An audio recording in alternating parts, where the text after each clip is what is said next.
తాకట్లో ఉన్న బంగారాన్ని విడిపించి ఆ రోజున మార్కెట్ ధర కట్టి మిగిలిన డబ్బును మీకు అందిస్తుంది Kommuri gold.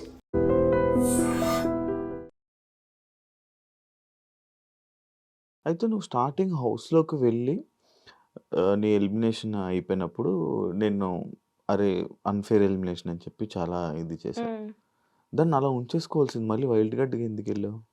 I wish I have stayed. అంటే నేను ఫిఫ్త్ వీక్‌లో ఎలిమినేట్ అయినాక బయట ఉండిపోవాల్సింది నాకు అనిపించింది. తర్వాత అనిపించింది. హ్మ్. బట్ వచ్చిన ప్రతి ఛాన్స్ మిస్ చేసుకోకుండా అంటే మిస్ చేసుకోకుండా ఉంటే బెటర్ అని చెప్పి నా ఫీలింగ్. హ్మ్. డోర్ కొట్టి వచ్చినప్పుడు ఎందుకు లక్ష్మీదేవి డోర్ కొట్టి వస్తుందంటే వెళ్ళిపో అనకూడదు కదా! ఆ! సో, 'బిగ్ బాస్' నాకు చాలా ఇష్టం కాబట్టి సరే ఫిఫ్త్ ఎలిమినేట్ అయిపోయినా. ఐ నో చాలా ఆడియన్స్ నాకు సపోర్ట్ చేశారు. హ్మ్. Re entry, re entry, re entry అంటూనే ఉన్నారు. హ్మ్. అంతమంది ఆడియన్స్ రీ ఎంట్రీ కోరుతున్నప్పుడు వాళ్ళ కోసమైనా కూడా వెళ్ళాలి కదా! అని చెప్పి 'బిగ్ బాస్' కూడా ఇష్టం కాబట్టి వెళ్ళకుండా ఉండాల్సిన తర్వాత కదా! అనిపించింది. మరి వెళ్ళాక మళ్ళీ నెగెటివ్ అయ్యింది. అవును. కదా! హ్మ్. వెళ్ళాక అనవసరంగా అంటే నువ్వు బయటకొచ్చాక చాలామంది నీ దగ్గర నుంచి కూడా ఏదో వీడియోలోనో ఎక్కడో విన్నాననుకుంటున్నా. అంటే ఆల్రెడీ బర్నీ గారు వస్తున్నారు కదా! మనల్ని తీసుకోరని. అది నువ్వు మాట్లాడావో, ఎవరు మాట్లాడారో నాకు తెలీదు. మేబీ రివ్యూవర్స్ మాట్లాడారో, లేకపోతే ఎవరు మాట్లాడారో నాకు తెలీదు. అంటే బర్నీ గారు ఎలాగో వస్తున్నారు కదా! ఇంక మీకు రాదని తెలుసు కదా! మరి ఎందుకు ఎక్స్‌పెక్ట్ చేశారు? ఎందుకు వెళ్ళడం? నాకు బర్నీ గారు వస్తున్నారని తెలీదు. తెలీదా?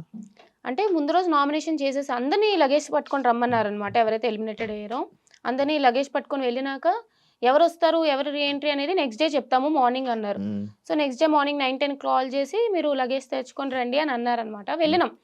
నాకు బర్నీ గారు వస్తున్నారని తెలీదు. నేను కార్ ఎక్కే వరకు ఇద్దరిని కలిపి అదే స్టూడియోకెళ్ళిపోయాం. రెడీ అయిపోయి ఒక్కదాన్నే అనుకున్నాను. అప్పటి వరకు రీ ఎంట్రీ అని ఒక్కదాన్నే హ్మ్. మేబీ లైక్ ఆడియన్స్ కోరుకున్నారు కదా! అని చెప్పి.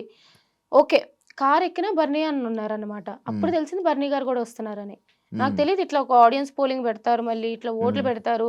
ఈ ప్రాసెస్ అసలేం తెలీదు హ్మ్. హ్మ్. నాకు. బిఫోర్ 'బిగ్ బాస్' సీజన్ చూసావా? ఆ! ఆ! చూసా. చూసావా? ఆ! అంటే ఫాలో అవుతావా? ఆ! అన్ని ఫాలో అవుతా. సీజన్స్ ఫాలో అవుతావా? ఇదంతా అన్‌ఎక్స్‌పెక్టెడ్ నీకు. బర్నీ అన్న వస్తారని తెలీదు. ఎందుకంటే హ్మ్. ఇప్పుడు ప్రియా రావచ్చు. హ్మ్. ఎవరైనా రావచ్చు. హ్మ్. మేబీ ఏదైనా ఓటింగ్ ప్రాసెస్ అందరికి కలిపి పెడతారేమో అని గూడా అనుకోవచ్చు. హ్మ్. బట్ అలా కాకుండా లేకుంటే నీ ఒక్కదాన్నే వెళ్ళాలి. ఎందుకంటే నాకు అన్‌ఫెయిర్ అప్పుడు జరిగింది అని చెప్పి ఆడియన్స్ ఫీల్ అయ్యారు హ్మ్. కాబట్టి. హ్మ్. బట్ అట్లా కాకుండా నన్ను బర్నీ అన్నని పట్టుకెళ్తారని చెప్పి నాకు తెలీదు యాహ్! యాక్చువల్లీ. హౌస్‌లో బయట ఏం జరుగుతుందో నీకు తెలుసు. హ్మ్. ఏం జరుగుతుంది? ఎలా నడుస్తున్నాయి సిట్యుయేషన్స్? అసలు వాట్ ఈస్ 'బిగ్ బాస్'? అసలు మనం ఏం మాట్లాడాలి? ఏం మాట్లాడకూడదు? ఎలా ఉండాలి? ఇవన్నీ తెలిసిన దానివి. రీ ఎంట్రీ వచ్చినప్పుడు అది మన కళ్యాణ్‌తో మాట్లాడడం గాని, లేకపోతే మిగతా కంటెస్టెంట్స్‌తో నీ బిహేవియర్ గాని, సడెన్‌గా ఎందుకు చేంజ్ చూపిచ్చావు? యాక్చువల్లీ నేను చేంజ్ చూపియలే. హ్మ్. నేను ఫస్ట్ నుంచి ఇంతే. హ్మ్. నాకొక పాయింట్ చెప్పాలనిపిస్తే చెప్తా. నేను ఫస్ట్ 5 వీక్స్ అసలు చూడలేదు. హ్మ్. నామినేషన్ పాయింట్ చేయమన్నారు కాబట్టి ఆ సిక్స్త్, సెవెంత్ వీక్ చూసా. హ్మ్. 5 వీక్స్ చూసిన దానికి, సిక్స్త్, సెవెంత్ వీక్ చూసిన దానికి, బయట నుంచి చూసేదానికి హ్మ్. ఓహో! ఇట్లానా అని చెప్పి కళ్యాణ్‌కి నేను నామినేషన్ చేసింది వాడికి సజెషన్ ఇచ్చి చేయడానికి. హ్మ్. ఎందుకంటే I want Kalyan to win. హ్మ్. అండ్ మిగతా వాళ్ళకి కూడా మాధురి గారిది నాకు ఆల్రెడీ ఇష్యూ ఉంది. ఆ హ్మ్. ఇష్యూ రిజాల్వ్ చేసుకునే లోపే హ్మ్. నేను బయటకొచ్చేసా. హ్మ్. సో, అది బిగ్ బాస్ హౌస్‌లో ఉన్నది బిగ్ బాస్ హౌస్‌లోనే మాట్లాడాలి. ఆ! ఇప్పుడు బయటకొచ్చాక మళ్ళీ బిగ్ బాస్ హౌస్‌లో ఇలా అన్నావు కదా! అలా అన్నావు కదా! అని చెప్పి మాట్లాడితే వేస్ట్ హ్మ్. తెలిసిందే హ్మ్. కదా! హ్మ్. అందుకని చెప్పి మాధురి గారికి మీరు అట్లా అన్నారు ఆ రోజు అని చెప్పి మాధురి గారితో క్లియర్ చేసుకున్నా. హ్మ్. ఇమాన్యుయల్‌కి కొంచెం సేఫ్ ఆడుతున్నావు సజెషన్. తనుజ గారికి కూడా తనుజ అక్కకి కూడా అప్పుడు ఏంటంటే నాకు ఫిఫ్త్ వీక్ నేను చాలా క్లోజ్ అయినా. హ్మ్. సో, ఆ టైంలో ఏంటంటే అరే! తను స్టాండ్ తీసుకోవాల్సింది కదా! అని చెప్పి అదొక సజెషన్. హ్మ్. కళ్యాణ్‌కి కూడా నువ్వు కూడా స్టాండ్ తీసుకోవాల్సింది కదా! సజెషనే ఇచ్చాను హ్మ్. చెప్పే. అవును. అంటే సజెషన్ అనే కాదు. అంటే కళ్యాణ్‌తోనే కూర్చొని, కళ్యాణ్‌తోనే ఉండి లేదు లేదు. ఆ! ఎక్కువ అందరు మాకైతే కనిపించింది అదే. అలాగే లేదు. కనిపించింది. నేను అందరితో హ్మ్. డెమోన్ రీతుతో కూర్చున్నా, మాట్లాడా. హ్మ్. కళ్యాణ్ పడుకొని పోయినాక గూడా హ్మ్. నేను ఉన్నదే 2, 3 డేస్. హ్మ్. ఓకే. హ్మ్. అప్పటికే టీమ్స్ విడిపోయాయి. హ్మ్. బర్నీ అన్నకి సపోర్ట్ చేసేవాళ్ళు బర్నీ అన్నకి, నాకు సపోర్ట్ చేసేవాళ్ళు నాకు అన్నట్టు.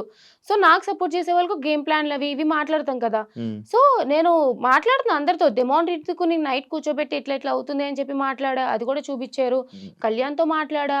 మాధురి గారితో చాలా మాట్లాడా. అందరితోనే మాట్లాడా. హ్మ్. హ్మ్. హ్మ్. మేబీ నేను కళ్యాణ్‌తో క్లోజ్ కాబట్టి అట్లా చూపిచ్చారేమో. కానీ మీరు లోపలికి వెళ్లి చాలా మంది చెప్పేసుకున్నారు కదా! ఏమంటే అంటే బయట ఏం జరుగుతుంది? ఈ వైల్డ్ కార్డ్స్ చెప్పేసారు కదా! అహా! చెప్పడం అంటే 'ఫైర్ స్టోన్'. నిజంగానే నాకు ఫైర్ స్టార్మ్స్ ఏం చెప్పారో తెలీదు. ఎందుకంటే వాళ్ళు ఎంట్రీ అవ్వగానే నేను బయటకొచ్చాను గానీ, హ్మ్. కానీ హింట్లు ఎళ్తూనే ఉన్నాయి కదా! Hmm. First fire storms third week Divya వచ్చింది.